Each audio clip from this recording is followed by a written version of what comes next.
I had been in a relationship with Fang Qingyu for 5 years, spoiling her like a princess. I had just returned from a business trip abroad and wanted to surprise her, so I secretly went to a private dinner to see her.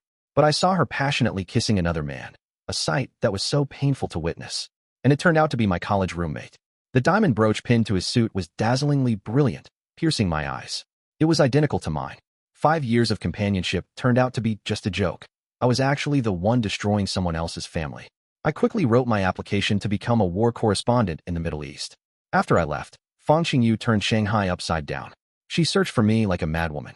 I disguised myself, presented the invitation I had prepared in advance, and quietly entered this private dinner in Hong Kong where no media reporters were allowed. I unlocked my phone. The wallpaper was a photo of Fang Qingyu and me, taken the last time we met. I smiled bitterly, realizing it had already been a month since I last saw her. Just 10 minutes ago, Fang Qingyu was asking me when I would return.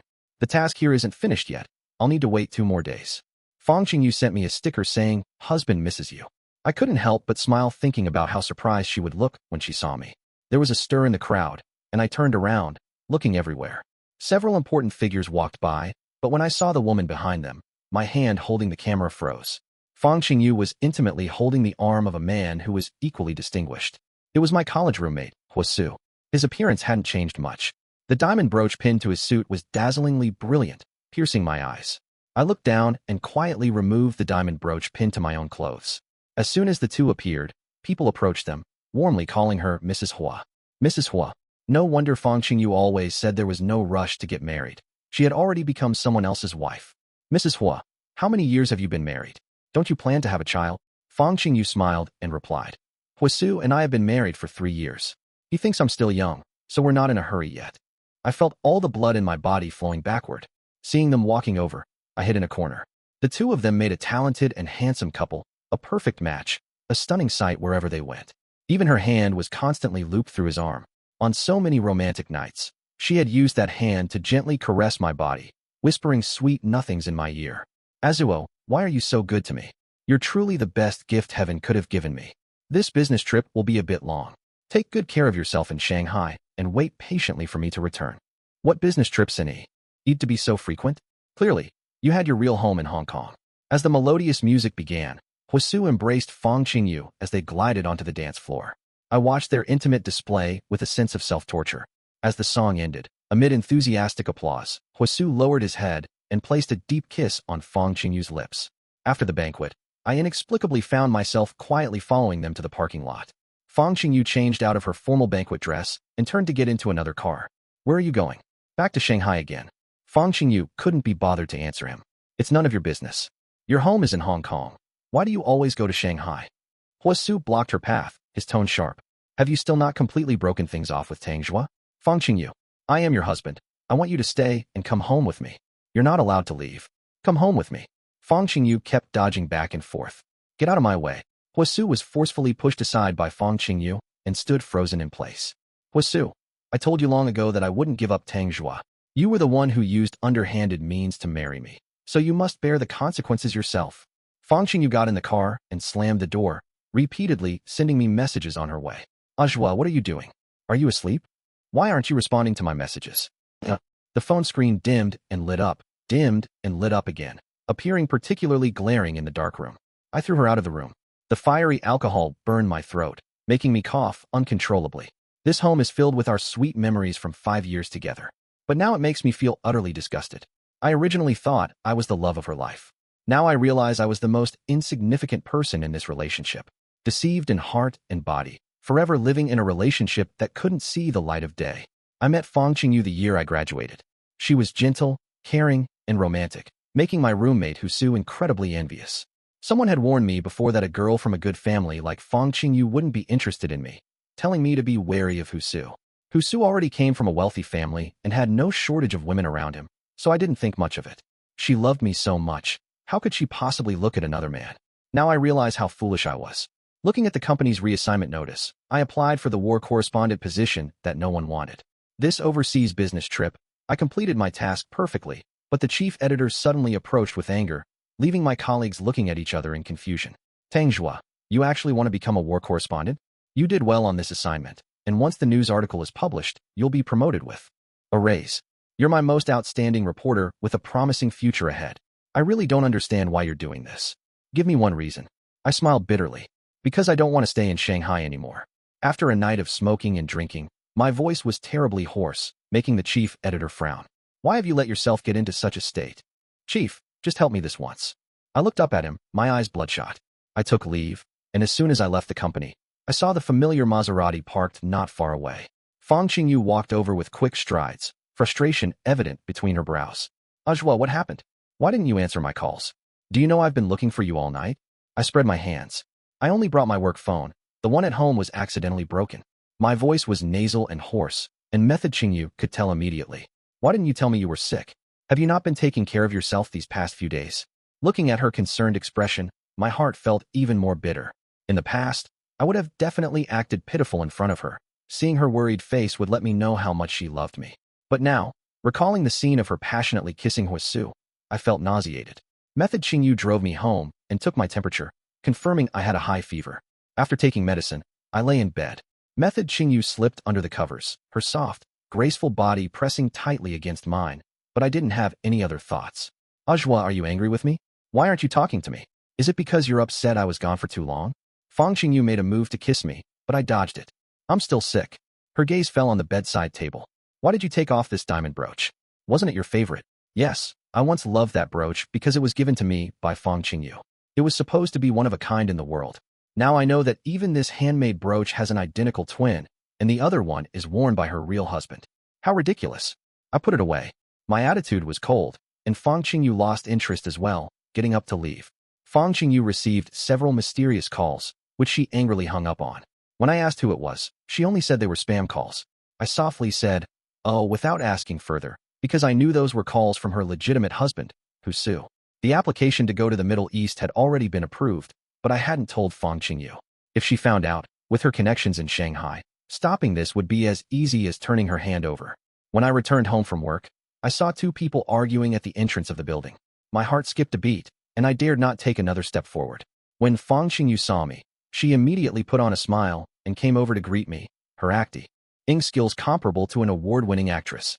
Ajwa, I just ran into your college roommate who was passing by. Come over quickly, it's been a long time since you've seen each other, right?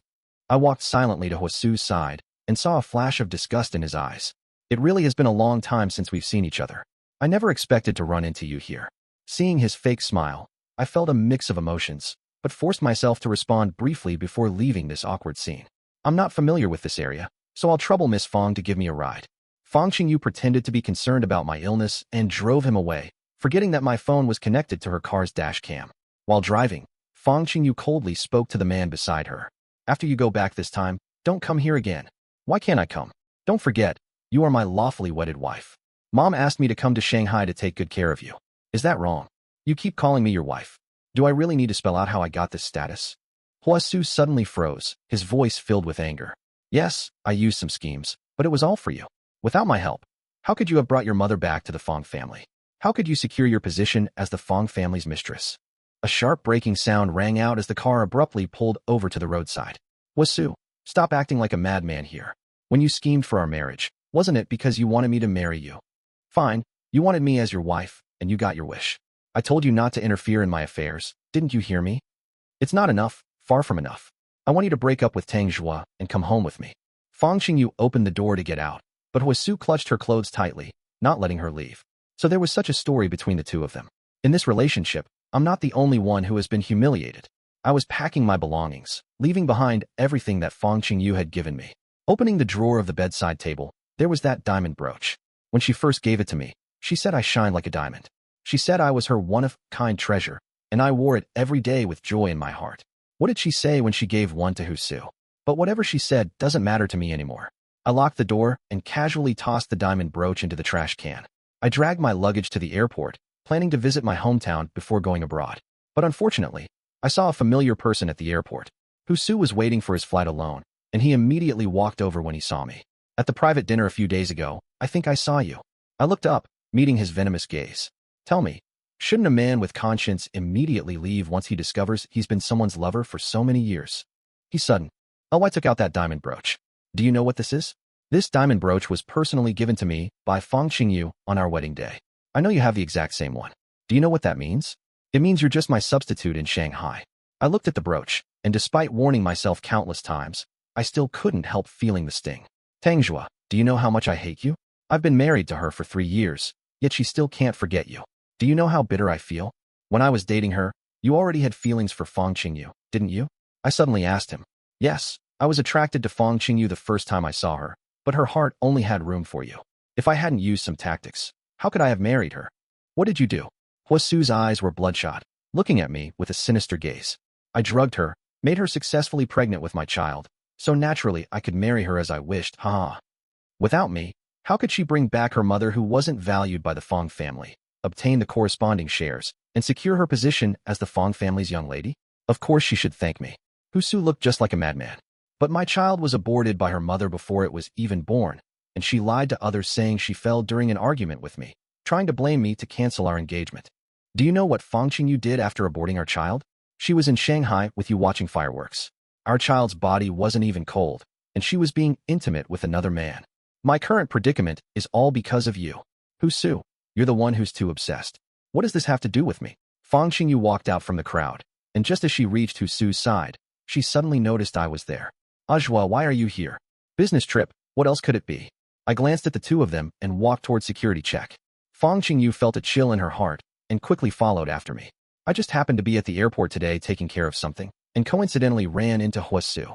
Ajwa, why didn't you tell me about your business trip? Where are you going this time? Please be sure to stay safe. I gave her a long, penetrating look. Her eyes clearly revealed her guilt. Yes, she had been lying to me all along. If I had been just a bit smarter, I would have noticed, but I foolishly believed in her wholeheartedly. She said she loved me, yet she could marry another man and trick me into being her lover. She could even willingly abandon her own child. How much sincerity could such a person possibly have? I turned away resolutely, looking up at the ceiling to keep my tears from falling. When Fang Qingyu returned home, she found it empty. All the things that once belonged to me had disappeared.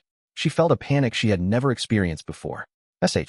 He immediately called me, but couldn't get through, so she called Huasu instead. Huasu, what exactly did you say to Tangjua at the airport today? Holding his phone, Huasu said sarcastically. What did I say? Some things are obvious even without me saying them. Tangjua has always been strong-willed. After finding out he's been your mistress for so many years, of course he couldn't accept it. Now he probably hates you to the bone, right? You're insane. Do you think I really have no way to deal with you? Huasu, let me tell you, if Tangjua really leaves me, we're getting divorced immediately. The call was cut off. Huasu lay among a pile of wine bottles, completely drunk. Fang Qingyu, I've given you so much. Why won't you even look at me? What's so good about that poor boy Tangjua? He can't help you with anything, yet he deserves such devotion from you. With a bang, the mirror in front was shattered by a punch. Unable to find anyone, Fang Qingyu had no choice but to go to my company. Where is Tangjua? Where did he go on his business trip? Fang Qingyu walked in with anger all over her body.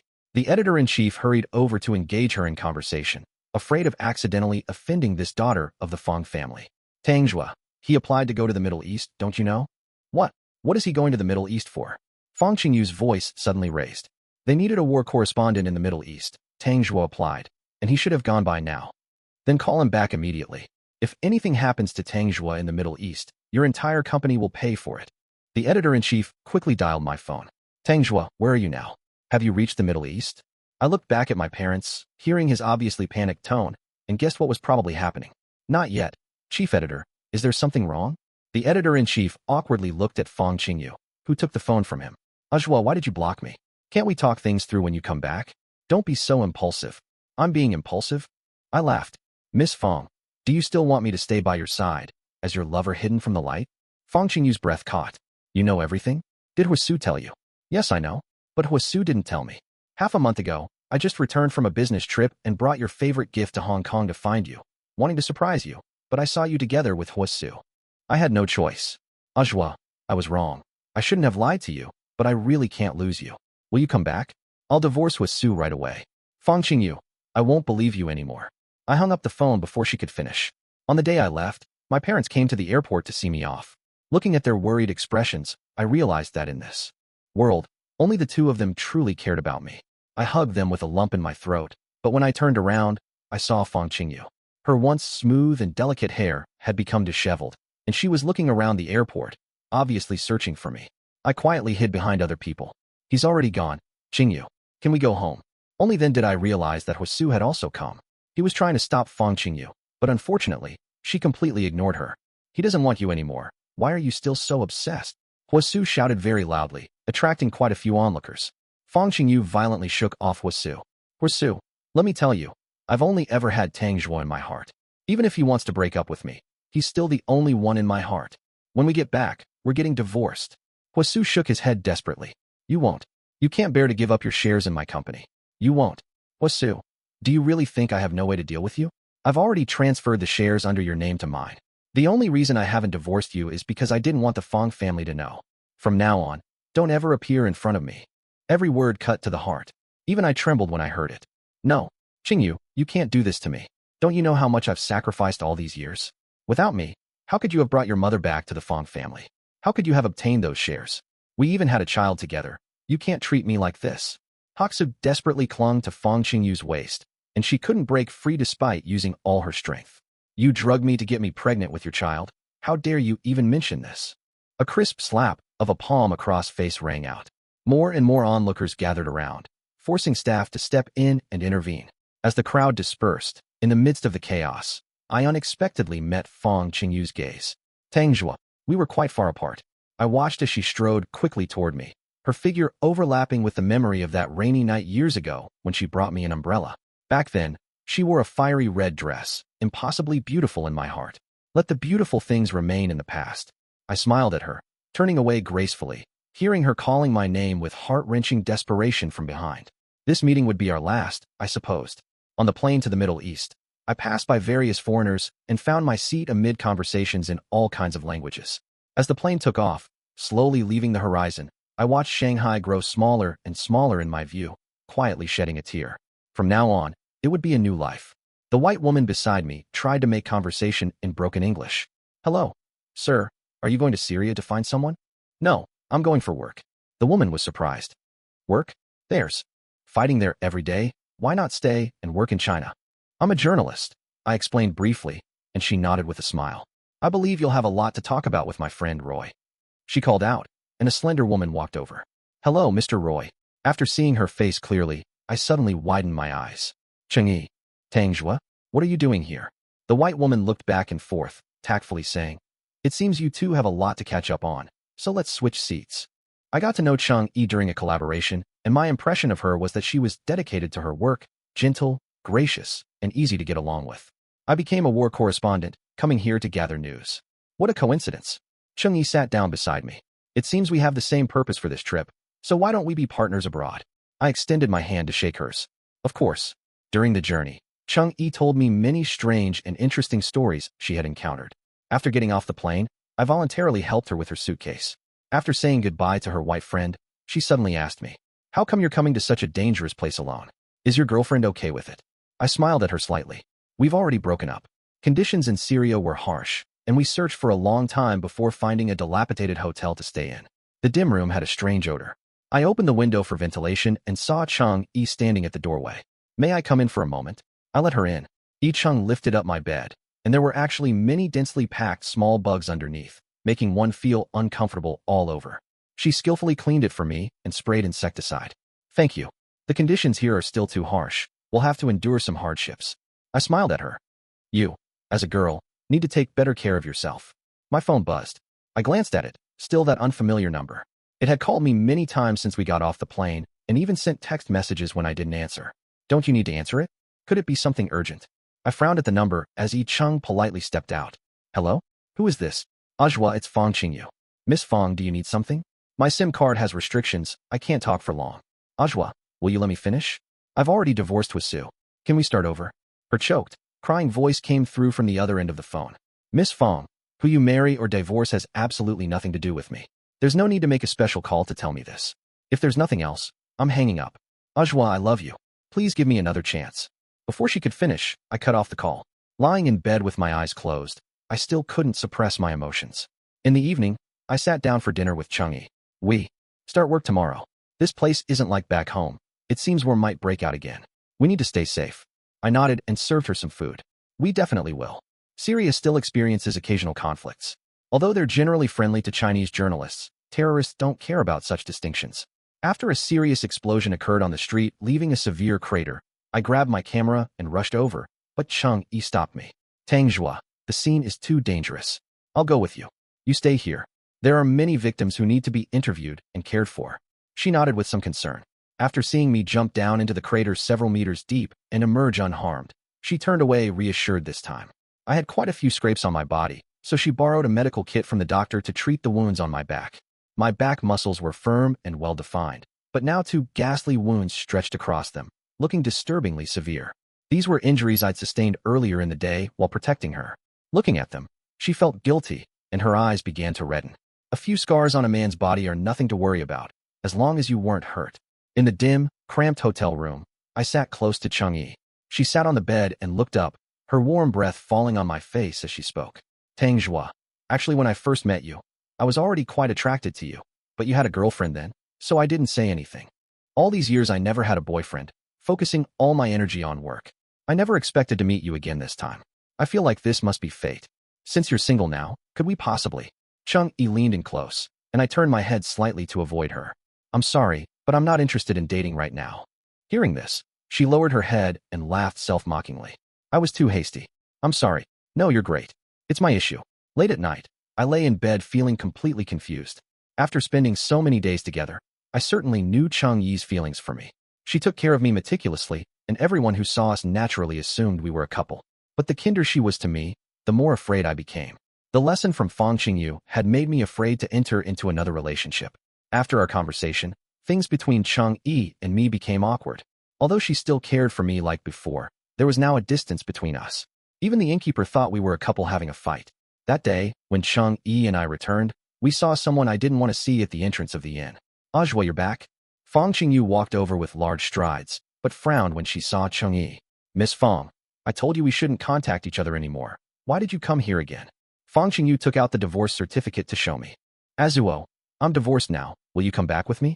It's very dangerous here. I just arrived and found there was even a terrorist attack. Chung Yi suddenly stepped forward, standing between the two of us. Miss Fang, if you're a lady, please stay away from him. Can't you see Tang Zhua is very unwilling? Who are you? My name is Chung Yi. She's my girlfriend. When my voice came out, both women stared at me with wide eyes. I stepped forward and linked arms with Chung Yi. No, impossible, I don't believe it. Fang Qingyu tried to grab my arm, but I avoided her. Azuo, you must be lying to me, right? You love me so much. I don't believe you could be with another woman so quickly. Miss Fang, whether you believe it or not, this is the fact. I am with Chung Yi now. Then why do you still keep the diamond brooch I gave you? I've searched the entire house, and you left behind everything I gave you, except for that brooch. You clearly still have feelings for me. You just don't dare to admit it. Her words made me laugh in frustration. Miss Fang, you couldn't find it because I threw it away, right in the garbage bin at the entrance of the building. I walked into the inn with my arm linked with Chung Yi's, leaving Fang Qingyu standing frozen in place. The next morning, as Chung Yi and I were leaving the inn, we saw Fang Qingyu sitting at the entrance, with reddened eyes, looking pitiful and vulnerable. In the past, I would have been overwhelmed with sympathy for her. But this wasn't the past anymore. I held Chung Yi's hand and walked past her as if she were invisible. For several days in a row, Fang Qingyu followed us everywhere. I didn't know what she was trying to accomplish, but as long as she stayed here, I had to continue pretending with Chung Yi. I'm sorry about these past few days. I finally revealed my true feelings when no one was around in the evening. You don't need to say sorry, Tang Zhua. I hope one day you can truly treat me as your girlfriend. With a loud boom, the building behind us was destroyed in an explosion, and crowds scattered in all directions. Before we could recover, another round of explosions began. Get down quickly. Chung Yi pulled me to hide in a safe corner. The explosions continued endlessly. This terrorist attack was clearly meant to take down the government at all costs. Staff from the Chinese embassy were all mobilized to search for the injured, but there weren't enough people, so we had to split up. I had to rush to the explosion site alone with my camera. Tang Zhua, be careful. She was dressed in black, covered in dust from the explosion, her face and hair completely gray, but her eyes shone brightly, like the most beautiful rose on the battlefield. Dying in war is the glory of a war correspondent. Chung Yi, if I unfortunately perish, please help me take my news footage back to our country. The international community needs truthful reporting. We both knew this mission was a matter of life and death. Chung Yi clutched my hand tightly, her eyes brimming with tears. Didn't you want me to be your boyfriend? Fine, I agree. If I make it back alive, we'll be together. There was a flicker of emotion in Chung Yi's eyes, and she sighed. I lowered my head and placed a deep kiss on her forehead, while she sobbed uncontrollably. Outside, the terrorist attacks continued relentlessly, with the casualty numbers steadily rising. Suddenly, someone received news. There's just been a severe explosion at the government building, no survivors. They must all have perished. My heart felt as if it had plunged into an icy abyss, making it impossible to breathe. I ran back to the embassy where everyone had already returned, except for Chung-yi. Reporter Chung has likely been killed in action. What are you saying? That's impossible, I don't believe it. Upon hearing this devastating news, tears glistened in everyone's eyes. With strength I didn't know I possessed, I pushed aside those trying to restrain me and ran out like a madman. Chung-yi, you'll be fine. You'll definitely be fine. The explosion sounds had stopped. Along the way, I encountered many injured refugees, rescued them, and continued searching toward the government area. Ajwa. I suddenly turned around and found it was Fong Qingyu. Chung-yi is dead. Her words struck me like a bolt from the blue. Looking at the ruins everywhere, it seemed impossible for anyone to have survived. I sat among the rubble, crying my heart out. Fong Qingyu came over and held me tightly. Can you please calm down? War correspondents dying is commonplace. What's so special about Chung-yi that makes you cry like this? It's too dangerous here. Let's go back today, okay? Her eyes burned with jealousy, and the next second I pushed her away forcefully. Get away from me. No matter how bad Chung-yi might be, she's 1,000 times better than you. Who do you think you are? A pampered rich young lady who has never suffered hardship. Yet here you are insulting a war correspondent who sacrificed for her country. Even if she's dead, she's the only one in my heart. I will carry on her legacy and fulfill her aspirations. Fong Qingyu sat there stunned, unable to come back to her senses for a long time. I got up and continued searching. As long as I had breath in my body, I would search every corner of this place. Even if she was injured or disabled, I would stay by her side, never letting her leave again. The sound of an airplane came from overhead. Before I could react, someone pulled me into an air raid shelter and blocked it with a stone. It was Chung-yi. After the explosions outside ended, I moved the stone and carried her out. Chung-yi lay on the ground, blood flowing continuously from her leg. Chung-yi, it really is you. You just saved me. I'm so glad you're not dead. People from the embassy came to help transfer her. While waiting for the doctor, I stayed firmly by her side. Chung-yi smiled weakly and squeezed my fingers. The doctor immediately examined Chung-yi. The injury is very serious. She must return to China for surgery immediately. If we delay, these 2 legs might not be saved. Then we'll go back right away. I held back my tears as I packed our belongings. China specially sent a plane to evacuate Chinese citizens from Syria. Chung-yi received special care due to her critical condition. The situation is very bad. These 2 legs will likely need to be amputated. I had already prepared for the worst in my heart. Please do your best. Before the surgery, I sat beside Chung-yi, feeding her porridge spoonful by spoonful. Did the doctor say I need amputation? It's just a possibility. It still depends on the surgery. Her tears fell silently. If I really need amputation, you? Chung-yi, I interrupted her. No matter what happens in the future, I will never let you leave me. I promise. Did you hear me? Seeing my determined eyes, Chung-yi swallowed the rest of her sentence. Okay. She nodded, holding back the tears in her eyes. I sat outside the operating room, staring at the surgery in progress sign, my hands tightly clenched into fists, seemingly unaware of anything else. However, I heard another piece of news. Fong Qingyu had become a vegetative patient. During that explosion, the embassy staff wanted to take her on the plane, but she refused, turning back and running into the combat zone. None of this had anything to do with me. I calmly watched as the operating room light went out, and the doctor walked out with a smile. The surgery was successful. We saved the leg, but it will take a few months of rest before walking is possible. I repeatedly expressed my gratitude, then gently pushed open the door to look at the sleeping person. 6 months later, Chung-yi's leg had almost completely healed. We got our marriage certificate and moved into our new home. The war in Syria has come to a pause. A few days ago, we were interviewed together and truthfully described everything we had seen and heard during those few months, providing the media and the public with the truth. In the evening, I turned on the news and saw both of us being interviewed about Syria-related news. Chung-yi heard the sound and came over. If there were no wars in the world, there would be no violence and death, and war correspondents like us would no longer be needed. After our joint interview, Chung-yi surprisingly had a solo interview segment, which I wasn't aware of. Reporter Chung, I'd like to know, when you discovered you were injured and surrounded by explosions with no possibility of escape, what were you thinking at that moment? Could you share that with us? Chung-yi smiled shyly. Actually, there wasn't much time to think then. I just hoped everyone could evacuate as much as possible. But when I was in despair, Tang Zhuo appeared and rescued me. Without him, I would probably have become just another casualty, one of those statistics. As the news ended, I turned to look at Changyi. How did I not know you recorded a solo interview? Were you trying to surprise me? Changyi smiled,